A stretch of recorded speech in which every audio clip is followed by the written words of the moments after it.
اہل بیت نبوت کی جو محبت ہے وہ ایمان کا حصہ ہے۔ اس کو تقریری جملہ نہ سمجھے، یہ قرآن و سنت کا حکم ہے کہ نبی پاک علیہ السلام کے صحابہ سے اور حضور کے اہل بیت سے محبت رکھنا ضروری ہے۔ جو نبی پاک علیہ السلام کے صحابہ اور اہل بیت سے پیار کرے، نبی پاک اس سے پیار کرتے ہیں، اور جو معاذ اللہ ثم معاذ اللہ ان سے بغض رکھے، حضور اس سے اظہار بیزاری فرماتے۔ نجاشی بادشاہ کے پاس مسلمان ہجرت کر کے گئے تھے، حضرت عثمان غنی رضی اللہ تعالیٰ عنہ اور کچھ دیگر لوگ ہجرت ہوئی تھی، گئے تھے۔ وہاں قریش مکہ بھی پیچھے پہنچ گئے، بڑی انہوں نے کوشش کی کہ مسلمانوں کو حبشہ کا بادشاہ نجاشی اپنے ملک سے نکال دے، لیکن اس نے کہا نہیں، یہ ہمارے مہمان ہیں اور میں نے ساری بات سن لی ہے، وہ ایک تفصیل ہے، میں ادھر جانا نہیں چاہتا۔ اس نے کہا یہ ہمارے مہمان ہیں، لہٰذا میں انہیں نہیں بھیجوں گا۔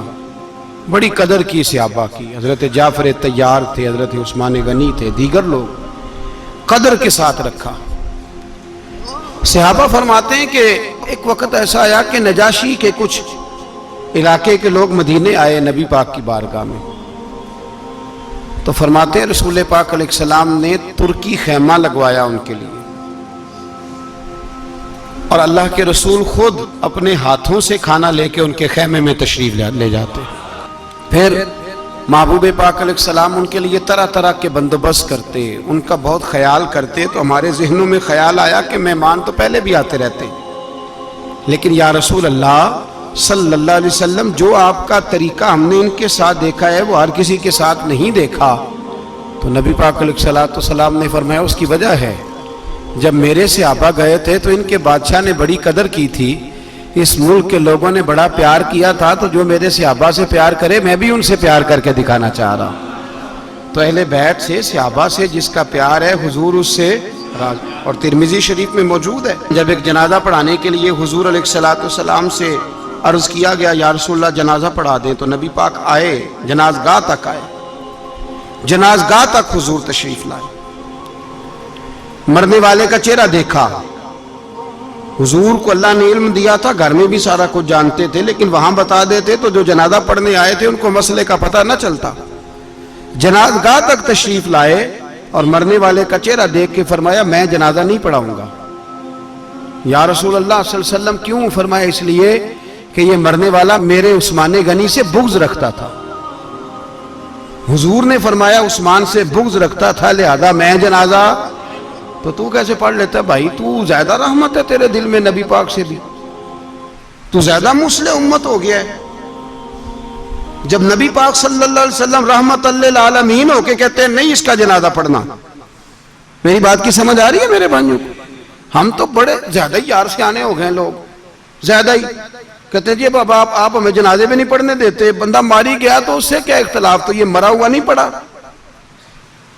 ماری گیا ہے، لیکن ہر مرنے والا بھی قابل رحم نہیں ہوتا۔ یہ ہے میت کسی بے ادب کی منہ دکھانے کے قابل نہیں ہے، ان کے دشمن پہ لعنت خدا کی رحم پانے کے قابل نہیں ہے۔ تو میرے عزیز یاد رکھیں، رسول پاک علیہ السلام نے اس شخص سے پیار کیا جو حضور کے صحابہ اور اہل بیت سے پیار کرتے ہیں، اور جو بغض رکھتے ہیں ان کے تو حضور نے جنازے پڑھنے سے انکار کر دیا۔ جنازے پڑھنے سے ہمارا دور ہے اپنی من مانی کا دور، لوگ جس بات کو حق سمجھتے ہیں اس میں بھی کوشش کرتے ہیں کہ میں اپنی مرضی سے کتنا میں نے ماننا ہے اور اتنا میں نے نہیں ماننا، اپنی مرضی سے چلتے ہیں، لیکن دین من مانی کا نام نہیں ہے، یہ اللہ رسول کی ماننے کا نام ہے۔ تو اہل بیت اور صحابہ کا پیار ایمان کا حصہ ہے۔ دلیل اس کی سورۃ شورى کی جو آیت میں نے تلاوت کی، اس کا پس منظر عرض کروں۔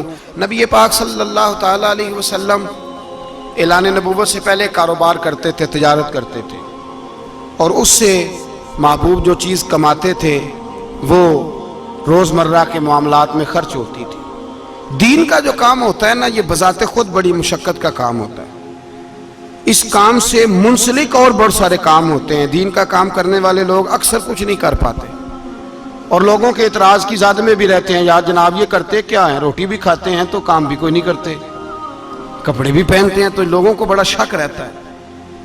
صحابہ کرام علیہم رضوان فرماتے ہیں کہ نبی پاک سید عالم صلی اللہ تعالیٰ علیہ وآلہ وسلم کے بہت زیادہ اخراجات تھے، 9 ازواج تھیں گھر میں، صاحبزادیاں تھیں، اور مہمان بڑی کثرت سے آتے تھے۔ لیکن اب جب سے حضور علیہ الصلوۃ والسلام نے تبلیغ کا کام شروع فرمایا تو بڑا مصروفیت حضور کی رہتی تھی، تجارت کرنے کے لیے، کاروبار کرنے کے لیے کوئی وقت نہیں نکلتا تھا، تو ہمارے دلوں میں خیال آیا کہ حضور نے کام چھوڑ دیا پر خرچے تو اسی طرح ہے نا۔ ہم نے ایک پروگرام بنایا، تھوڑے تھوڑے پیسے کی جگہ پہ اکٹھے کیے اور ارادہ کیا کہ یہ حضور کی بارگاہ میں ہر مہینے ہم نذرانہ پیش کیا کریں گے، نذرانہ ہمارا حق بنتا ہے۔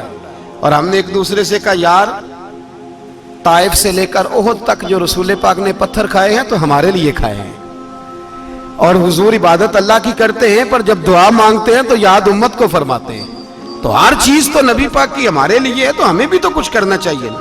تو کچھ پیسے تھوڑے تھوڑے جمع کیے نذرانہ دینے کا۔ اب جب فیصلہ کر لیا تو پریشانی لگ گئی کہ نذرانہ دے گا کون، حضور کی بارگاہ میں عرض کون کرے گا۔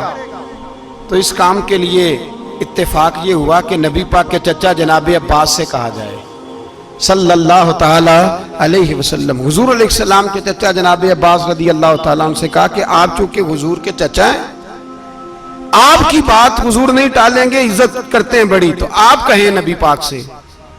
سمجھ آ رہی ہے میری بات کی؟ کیا کہنے کے لیے جی؟ اللہ خیر کرے۔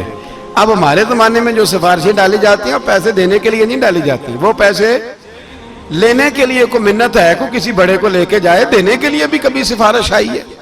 دینے والا تو میں کبھی کبھی محبت کے ساتھ آپ سے یہ بات کہا کرتا ہوں، پیار سے۔ کچھ بندے کہتے ہیں میرا نماز پڑھنے کو دل نہیں کرتا، کچھ تویز دے دے، تو میں کہتا ہوں کبھی تو نے یہ نہیں کہا کہ میرا تنخواہ لینے جانے کو دل نہیں کرتا، کوئی تویز دے دے۔ تیرا دل بڑا عجیب ہے، صرف نماز کے لیے تویز مانگتا ہے۔ کبھی نہیں تو نے کہا کہ وہ بینک میں تنخواہ آ گئی ہے پر جانے کو میرا دل نہیں کر رہا، رہنے دو پڑی، کوئی اور لے جائے گا۔ کیا کبھی دل تویز لینے آئے ہو کبھی کہ آج دل نہیں کر رہا؟ اس کا مطلب ہے مکر ہو رہا ہے، مکر۔ نماز کو بھی دل کرتا ہے پر اگر اس کی اہمیت ہو، 40,000 کی اہمیت ہے جو بینک میں آئی ہے تنخواہ، اس کے لیے 104 بخار میں بھی تو لائن میں لگ گیا ہے، لیکن تو نے نماز کی اہمیت سمجھی نہیں، اس لیے تو یہ بہانے کرتا ہے کہ میرا دل نہیں کرتا، تو تویز دے دے، تو پھونک مار دے، تو نہیں ایسی کوئی بات بھی نہیں۔ تیرا سارا ہی تجھے پتا ہے، تیرا سارا دل کرتا ہے، لیکن وہاں تیری قدر ہے، وہاں تیری بھائی جس آدمی کا آ جائے نا ٹرک سیمٹ کا، وہ تو اٹھا ہے تہجد کے وقت، جس کی بجری کا آ جائے ٹرک تو وہ تو آ جائے، جاگ جائے فٹافٹ، اس کو تو کوئی پریشانی نہ ہو، وہ آ جائے اٹھ کے کہ میں نے پیسے خرچ کیے ہوئے، اور فجر کے وقت اٹھنے والا بہانے کرنے لگ جائے، میری آنکھ نہیں کھلتی، یہ سب بہانے ہیں، اس میں کوئی حقیقت نہیں۔ اور چلے میرے جیسے بعض لوگ آگے سے جواب نہیں دے پاتے، اخلاق بھی ہوتا ہے، کچھ مولوی کمزور ہوتا ہے، اس کے لیے مشکل ہوتا ہے، ورنہ منٹ تو 2 لگتے ہیں، اس کو ساری سمجھ آ جاتی ہے کہ بھائی یہ کچھ بھی نہیں، بہانہ لگایا ہوا ہے، میرا نماز پڑھنے کو دل نہیں کرتا، تیرا سارا ہی دل کرتا ہے، بس مسئلہ یہ ہے کہ اہمیت کی بات ہے۔ سمجھ آ رہی ہے میری بات؟ تو نبی پاک صلی اللہ علیہ وسلم کو پیسے دینے، اس کے لیے اب تھوڑا تھوڑا نذرانہ اکٹھا کیا کہ سرکار کو نظر پیش کریں گے۔ حضرت عباس کی ڈیوٹی لگائی، جناب عباس پہنچے، اور جناب عباس کہتے ہیں میں نے بھی پورا پس منظر بیان کیا، ایسے نہیں پیسے رکھ دیے تو حضور نے منع کر دیا، ایسے نہیں ہوا۔ میں نے عرض کی یا رسول اللہ صلی اللہ علیہ وسلم، آپ نے کون سا ذات پہ خرچ کرنے ہیں، دین کے کام پہ لگ جائیں گے تو مہربانی کریں قبول کر لیں۔ حضور آپ نے جو تبلیغ کی، محنت کی، جد و جہد کی، ہم اس کا بدلہ نہیں دے سکتے، لیکن یہ تو نذرانہ ہے، ہلکا سا قبول کر لیں۔ آپ فرماتے ہیں میں نے یہ کہا تو رسول پاک نے گردن مبارک جھکائی، ابھی 2 منٹ ہی گزرے تھے کہ حضرت جبریل امین قرآن پاک لے کے تشریف لے آئے۔ اللہ کریم نے فرمایا کل محبوب فرما دیجئے، محبوب بولیے محبوب فرما دیجئے، کیا فرما دیجئے؟ لا اسألکم علیہ اجرا، کہ میں اس تبلیغ پر تم سے کوئی اجر نہیں مانگتا، الا المودۃ فی القربى، ہاں اگر کچھ دینا ہے تو میرے قریبیوں سے پیار کرتے رہنا، میرے قریبیوں سے بولیے میرے قریبیوں سے پیار. اچھا اب قریبیوں کی بھی لوگوں نے تقسیم کی ہے تو اپنی مرضی کی. کہتے ہیں بیویاں اہل بیت میں شامل نہیں. آپ کسی عام آدمی سے پوچھیں ہلکے ذہن والے سے گھر بار کا کیا حال ہے تو میرا خیال ہے بیوی علیحدہ کر کے صرف بچوں کا بتائے گا. کہے گا بیوی تو گھر بار میں بیوی تو نہیں نا شامل ہوتی. آنکھوں ہاں پلا میں کار سنا کر لانا ہوتی ہے شامل کے نہیں بلکہ ہوم منسٹری ہوتی ہے بیوی کے ہاتھ میں. ضرورت ہے کو کہہ جائے بغیر بیوی کے بندہ باہر کر سکتا ہے اپنی مرضی. گھر کے اندر اس کی مشاورت ضروری ہے ویسے بھی ضروری ہے. اس کا یہ مطلب نہیں کہ وہ زور زبردستی ایسا ویسے بھی ضروری ہے اس لیے کہ مینجمنٹ اس کے ہاتھ ہو. میری بات کی سمجھ آ رہی ہے میرے دوستوں. اب الا المودۃ فی القربہ قریبیوں سے پیار کرنا. لوگ کہتے ہیں بیویاں شامل نہیں. یہ کیسے ہو سکتا ہے؟ کسی آدمی کے بچے اہل بیت میں شامل ہو اور بیویاں شامل ہی نہ ہو تو بیویوں سمیت اہل بیت ہیں حضور کے سارا گھر چاروں بیٹیاں دونوں شہزادے ان کی اولادیں حضور کی ازواج سب سے پہلے اہل بیت. انما یرید اللہ لیذھب عنکم الرجس اہل البیت. یہ جو آیتیں سورۃ احزاب کی نازل ہو رہی ہیں یہ سارا پس منظر دیکھ لو. یہ تو بات ہی نبی پاک کی بیویوں کی ہو رہی ہے. یہ تو ازواج مطہرات کی بات ہو رہی ہے. ویسے ہی تو نالائق بیٹا ہے تو اپنی اماں کو ادب سے نکال گیا ہے. حالانکہ قرآن کہتا ہے النبی اولیٰ بالمؤمنین من انفسہم وازواجہ امہاتہم. فرمایا نبی مومنوں کی جانوں سے بھی زیادہ قریب ہے اور نبی کی بیویاں مومنوں کی مائیں ہیں. تو ماں کا ہی انکار کرتا چلا جا رہا ہے. تو کہا میرے قریبیوں سے پیار کرنا میرے قریبیوں سے. اب صحابہ نے پوچھا کہ حضور کوئی خاص بھی ہیں قریبیوں میں کوئی خاص بھی ہیں؟ تو نبی پاک علیہ الصلوۃ والسلام نے فرمایا ہاں میرے خاص ہیں علی فاطمہ حسن اور حسین. فرمایا یہ میری اہل بیت ہے اس سے پیار کرتے رہنا.